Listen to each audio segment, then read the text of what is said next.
Hello, everybody, and welcome to a very special extra edition of Rowing Chat. Over the weekend, I got an email from Ian McNuff in the UK explaining that there's a big crisis for charities going on around the world, whereby because of lockdown and in the UK particularly, because the London Marathon has been cancelled, many charities are going to be losing out big time in terms of fundraising that they depend on for their ongoing work through the year. As a result, a group of people have got together to create the 2.6 challenge.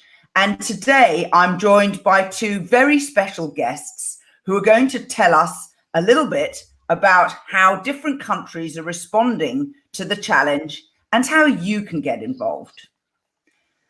Welcome, guys. Hey. So introduce yourself. Rebecca, Martin, how are you? Yeah, it's good to see you, Eric. Really good. Hi, Rebecca.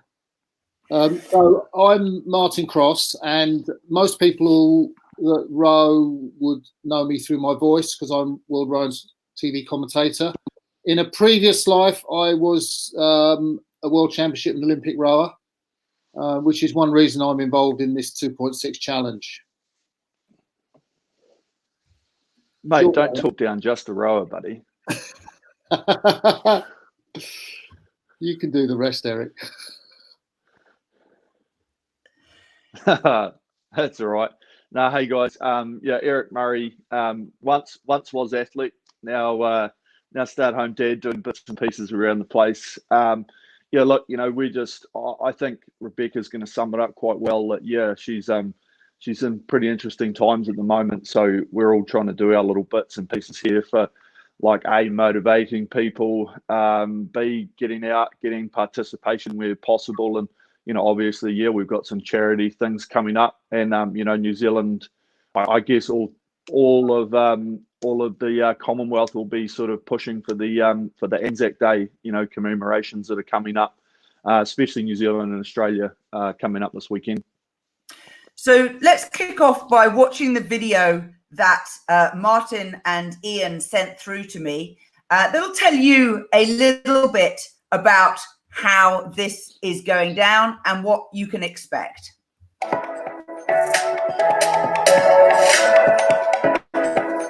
The COVID-19 crisis, all the charities from around the UK have really been struggling with income and to continue their fantastic work. I am doing the 2.6 challenge on the 26th of April, which for us rowers means 2.6 kilometres on the rowing machine, maximum rate 26. Along with 26 other GB rowing athletes from over 50 years of rowing, we're all getting involved, and we'd love you in the rowing community to do so as well. So please share amongst the community, have a go, support our charities, and here we are in training.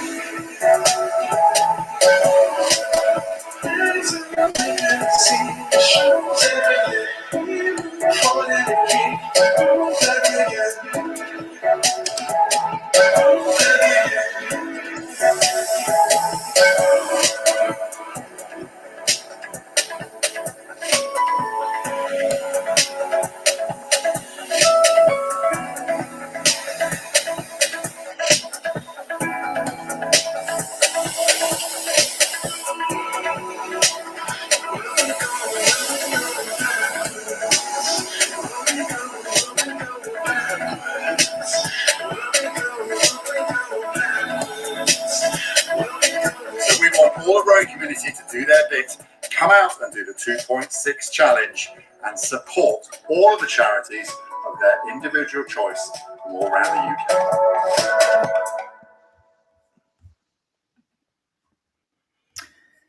So there we go. That's the summary. That's the challenge.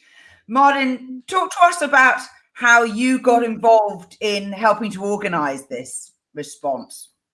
Well, when the the charities lost all that income because the London Marathon, I think they've tried to reschedule it actually for October, but whether it'll happen or not, who knows. But one of the guys I used to row with, Greg Searle, got an email, could the rowers do anything? And Greg kind of passed it round this group. We call ourselves the Molesey Leg Ends. So people centred around Molesey Boat Club sort of used to row. And one of our numbers, a guy called Ian McNuff that I rowed with in the Moscow Olympics, he's very dynamic. And he kind of got really into the project and decided that he would put this around with 26 rowers over 50 years of rowing history. And then it was just a matter of trying to make contacts with everybody. And he got some useful guys, myself to pass on some of the contacts of old rowers. Jess Eddy was really helpful, Helen Glover as well. And once that was done, we had to find a video producer. That was Adam Haybeard, and again another Molesey Boat Club member that was prepared to do all the legwork on the video. And then it was a matter of following fairly simple instructions, rowing, sending a film of us rowing about 6 or 7 strokes. And Adam Haybeard synced it in nicely. It's really good at everyone's picking up the front end on the catch. And, we haven't seen that before. 50 years of rowing, going back to Pat Wright from 1968 in Mexico, the first one, right up to Mo Sabihi and Vicky Thornley, who are going for Tokyo. I must say there's some impressively old kit that people have dug out to row in. Where did Johnny Searle get that row suit from? Well, there's been a lot of talk about Johnny Searle's row suit on Twitter, but the British Four were kind of pretty brash there. They were really out there, and they kind of wanted to make a statement, and they did so in Lucerne in 1996. At the Rothsay Regatta, and that's where Johnny, Greg, Rupert Obholzer and Tim Foster wore those really garish Union Jack suits. Whether Jerry Halliwell, the Spice Girls, saw it and decided she'd copy the Union Jack outfit, I don't know. But certainly I think Johnny's still got his, and he probably, if it's anything like mine, my Barcelona rowing kit kind of fell to pieces, and I guess Johnny's might have done too. The Barcelona kit was always slated as being the most disgustingly designed kit that Britain had ever had to row in. I seem to recall there were some protests about that. Yeah. Sorry, bit of internet issues, team. That's fine. But Martin's talking about the historic clothing that was worn in that video. Yeah.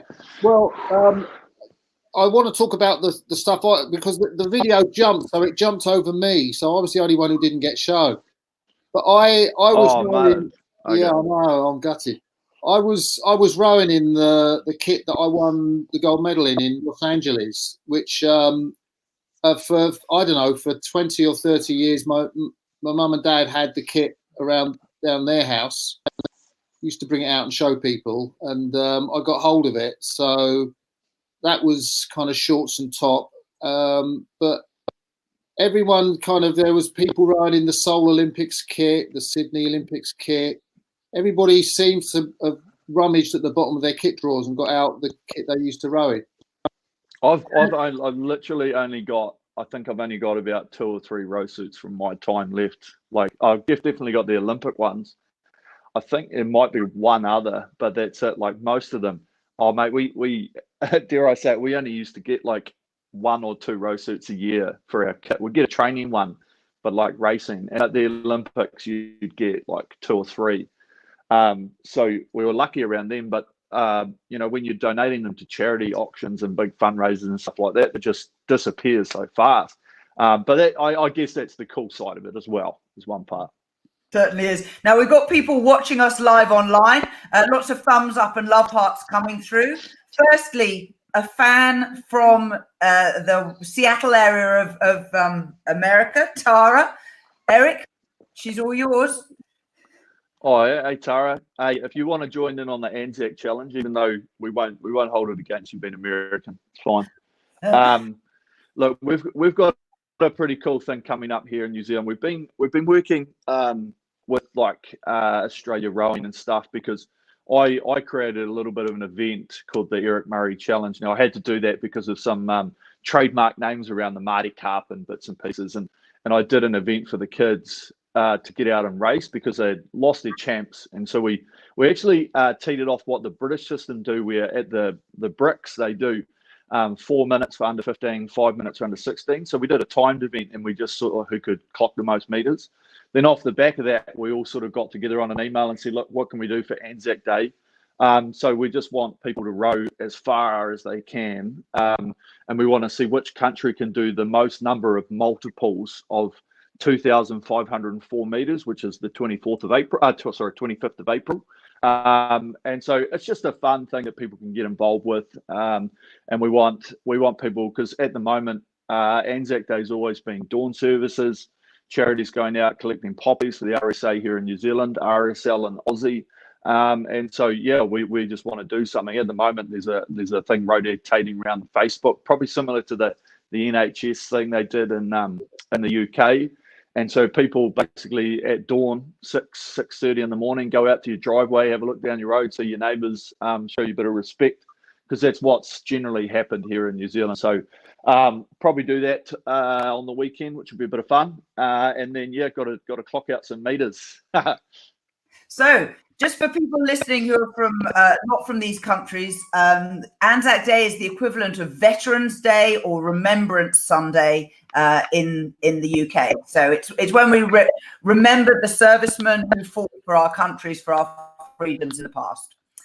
Now, the website URL is from the Rowing New Zealand website. On their news page are all the details of what Eric's just been describing. You can download a PDF. It'll explain what to do, how to do it, and how many meters you're going to have to do on the day, the 25th of April. So 2,504 meters. And I'm sure no Concept 2 has ever had that logged in as the goal for a row before. Yeah. I think the other good part about this one is we're not just limiting it to just the C2. Like if anyone's got any sort of machine at home, we just want people to get on and do some time. And that's as simple as it is. It's not a competition, so we're not comparing stuff.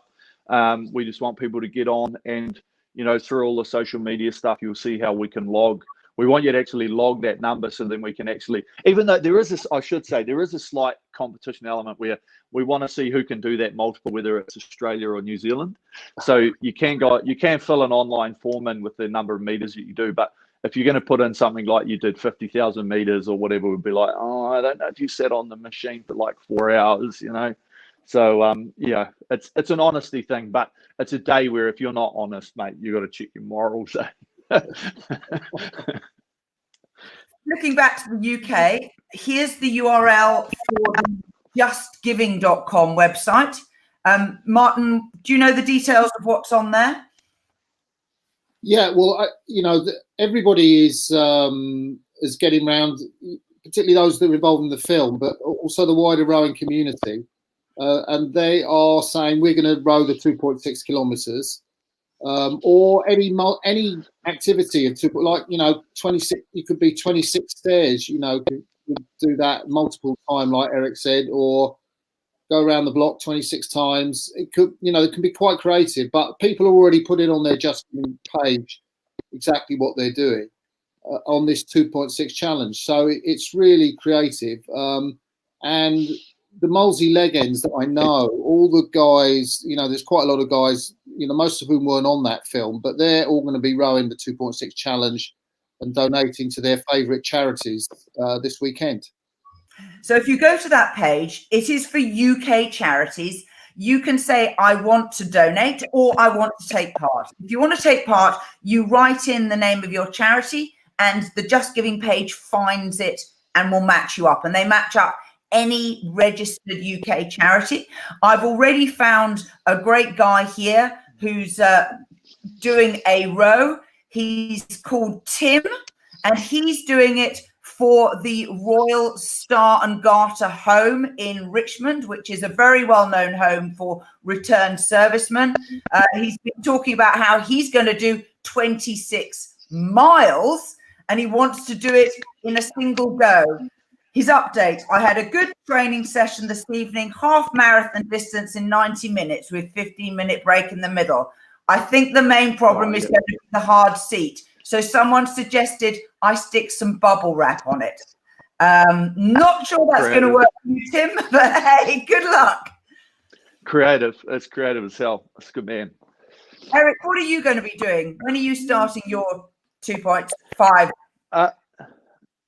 Yeah. So we're working ours as well on a dawn to dusk basis.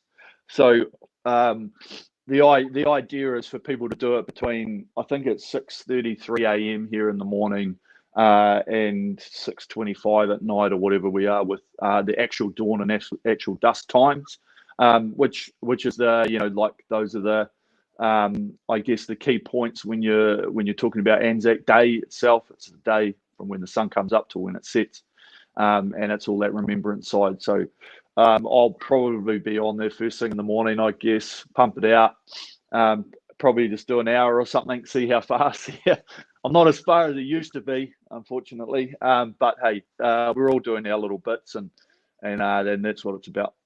Are you going to get your goats involved? No, goats went back to their breeders, unfortunately. Yeah. No, yeah, there's not too many animals around to come and join my erg classes these days. Got to keep it a little bit more upbeat.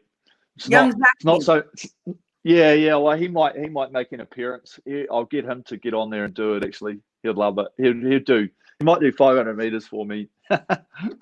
That'll help his old dad out. Yeah. Martin, when are you doing yours? So I'm going to do mine at the weekend. I've got to go down to the boathouse where the erg is. I don't have an erg here at home, but it's kind of deserted at the moment. So I've got a little issue actually with tennis elbow, which I've been really struggling with in terms of rowing. But, underhand grip, mate. Well, I can do it kind of one-handed with sort of one hand right in the centre and just hold it very lightly on my right hand. But I'm going to do 2.6. Great. Hey, Martin, if you can actually only row one-handed, okay. I did a bit of R&D for some adaptive rowers. Just go in, if you can get an old spade handle, or if you've got an old spade, just lop the handle off, and then you can put the clip, just drill a hole, and you can put the clip through it, and then you've got a perfect one handle handle for your machine. I've been wondering about that, and I've never thought about a spade handle. That's really interesting. I when I was doing it, it was before I went to the Invictus Games 2018 in Sydney, and I was at home doing some work, and I've been working with some adaptive guys and with the New Zealand Invictus team, and I was outside, and I went, and I looked at my spade and I went, hang on, and then I went down to the hardware store and I found the spare ones, and I cut the extra piece off. Yeah. And I like filed it down, and then I drilled the hole, and the clip went straight through the bottom of it. And I took about half a dozen over because they didn't have enough stock. I took half a dozen over to the Invictus Games, and there was one guy, this American guy, and because they use these sort of big corded things, and I gave it to him, and he dropped like 10 splits, and then he's like, "Oh mate, how much?" And I said, "Take it, man, it's yours. Like, take it home." And it's quite easy to you just got to like get your sort of, I don't know what it is, like 1/3/16 bloody spanner to take the nut off. Yeah. American spanner is even adjustable, not metric. Yeah. That's something like that. I love that. We've got some on-screen messages from people who are joining us live. Mike DePetris, who says hello, and unnamed person from London who says kia ora, so they're almost certainly Kiwi. Yeah, and for you, Martin. Yeah, Coxon is my old Coxon, really. Adrian, lovely to see you, Adrian. There we go. So, guys, any final words before we all launch off? What can people do right away? Do you want them to spread the word through their networks? Oh, look, honestly, at the moment, what else are you doing except sitting by your TV, drinking beers and on social media? It's pretty much about as far as it goes. So I think it is quite easy to touch base. And I guess that's another point too. I feel New Zealand and a lot of my friends have been doing it. It's this time where you can reconnect with people, get on a video call with someone you haven't seen for a few years, or send them a message and check up on people, because, we don't know how people are handling this all around the place. So it's just nice to check in on people, see how they are, and then go, hey, have you thought about doing this? Jump on the rowing machine, away you go. So. Yeah, and I think it's so great for the rowing community internationally and nationally, just to be able to reach out, to other rowers, but also the wider sporting world and the world beyond that. And it just shows you what good things are happening during this lockdown, and what opportunities there are, which we'd never dreamed of, really. Brilliant news. Guys, thank you so much for staying up late, getting up early, joining us online. All right. Really look forward to seeing the results of the fundraising. And to all of our listeners, thank you so much for listening, for watching, getting involved. Please do your bit. If everyone watching today can get one more person involved, we'll all be on to an absolutely fabulous outcome. Magic. Thanks, everybody. Thanks, Eric. Lovely to chat with you, Eric, Rebecca. Okay. See ya. Thanks, guys.